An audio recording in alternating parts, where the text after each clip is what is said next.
A Cláudia Bravin postou uma pergunta aqui que eu acho que é exatamente o próximo tópico que eu queria falar com você.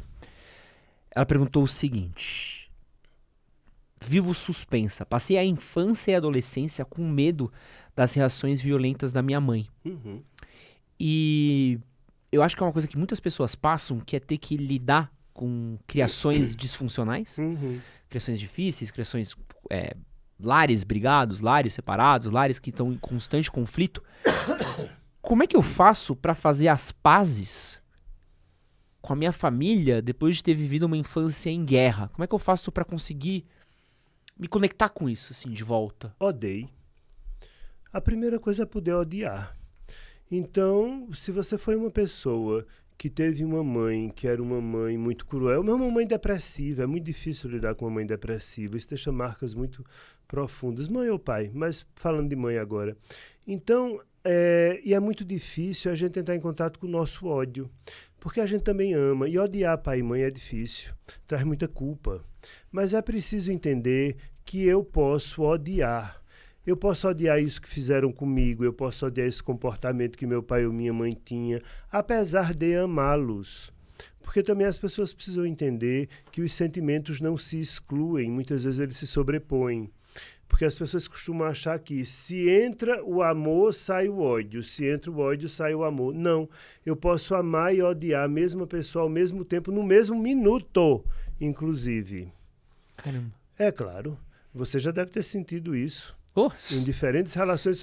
eu sou Amo muito palmeirense, eu essa passei os anos coisa. 2000 torcendo pro Palmeiras, eu sei muito bem o que é amar e odiar, a mesma coisa. Eu posso odiar e amar ao mesmo tempo o mesmo objeto. Então, você que fez a pergunta, quer fazer as pazes com isso, entre em contato com o seu ódio.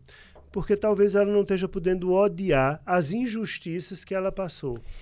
Eu gravei um vídeo sobre a Larissa Manoela, e uma coisa que eu trouxe pro vídeo, e foi uma coisa que eu passei, principalmente na criação que eu tive, era uma coisa de tipo assim, minha criação foi muito católica. E uma coisa que é louvar pai e mãe acima de todas as coisas.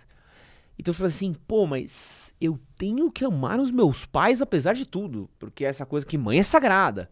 Porque pai é pai. Então impõe-se às vezes uma culpa quase cristã. Porque você sente culpa duas vezes, né? Do tipo assim, pô, meu pai e minha mãe fazem tudo por mim, então eu não posso questionar eles. E não só não posso questionar porque eles estão pagando, como também eu estou pecando. Então você é um double down na culpa, né? Como você, tipo, você já tá mal porque você tá assistindo uma coisa e, pô, e ainda vou pro inferno por ter questionado isso, né? Mas é preciso a gente humanizar pai e mãe. Não há santidade em pai e mãe. Não há. A mãe não é a cópia da Virgem Maria e o pai não é São José. Tenha dó, não é. Há pais e mães horrorosos que fazem coisas horrorosas. E mãe odeia. Também é preciso dizer isso, mãe odeia.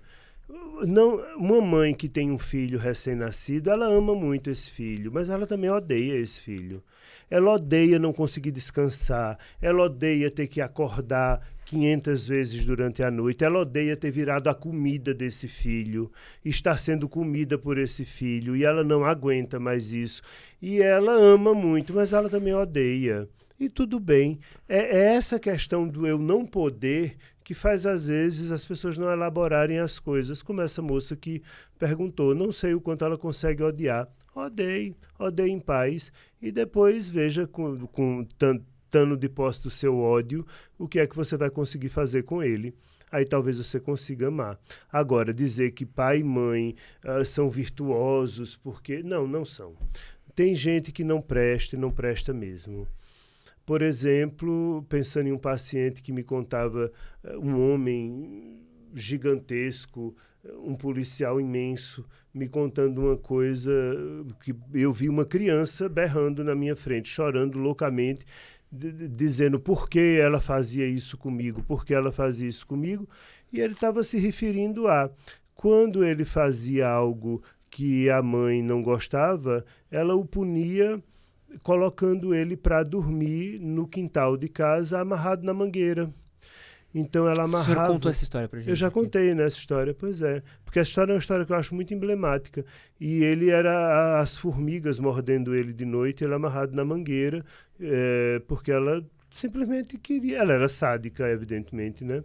Então, isso é uma mãe também.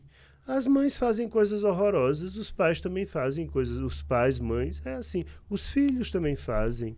Somos humanos. Não tem ninguém santo aqui nesse planeta. É todo mundo humano. É difícil isso, né? É difícil lidar porque eu acho que tem de novo, né? Uma questão de performance aplicada a pai e mãe que são cobrados do tipo, meu pai e minha mãe estão aqui pra me proteger. E a partir do momento que você entra num contexto que talvez eles não estejam te protegendo, ou você cria uma visão de o afeto é isso, uma versão torta do afeto é isso, do tipo... Normalmente você volta pra você, enquanto criança. E se eles estão fazendo isso comigo, eu mereço. Eu sou ruim. E é por isso que eu disse a essa moça, precisa odiar, mas odiar a pessoa certa, porque normalmente o ódio recai sobre mim. Não, eles é que estão errados. Eles fizeram coisas que não podiam ter feito comigo. Eu não merecia ter feito isso, eu não dei causa para isso. Eu não merecia, eu precisava ter sido protegido ou protegida. E eles erraram mesmo. E eu odeio eles terem errado comigo. Mas acho que tem um segundo ponto também, que é o ponto, e é um ponto que eu vejo muito, que eu tenho hoje a idade, sei lá, que meu pai tinha quando eu já era adolescente. Então meu pai me teve com 20 anos, então aos 36 eu já tinha 16. E tinha muitas brigas com meu pai. Só que eu olho hoje e falo assim, hoje se eu tivesse um filho de 16, eu provavelmente teria as mesmas brigas, talvez piores que meu pai tinha comigo, porque o meu olhar de adolescente pro meu pai era meu pai é meu pai. Meu pai é essa figura formada, pronta, forte, a coluna da família. E hoje olhando eu falo assim, meu pai era humano. E meu pai também estava errando, né? Mas saímos de criança para adolescente. Agora a gente está falando de outra coisa. Uma coisa é uma criança, uma coisa é um adolescente. E a função de adolescente é contestar, não querer. E a função do adulto que cuida é interditar. Não pode, não vai. Agora, quando você interditar um adolescente, a questão é que você precisa interditar. A lei não pode ser a lei do desejo para um adolescente. Você não vai fazer porque eu não quero. Não é isso. Eu preciso dar motivos. E a lei precisa valer para todos. Né? Você não vai fazer porque aqui nesta casa ninguém faz isso. Né? Então, vale para você e vale para mim.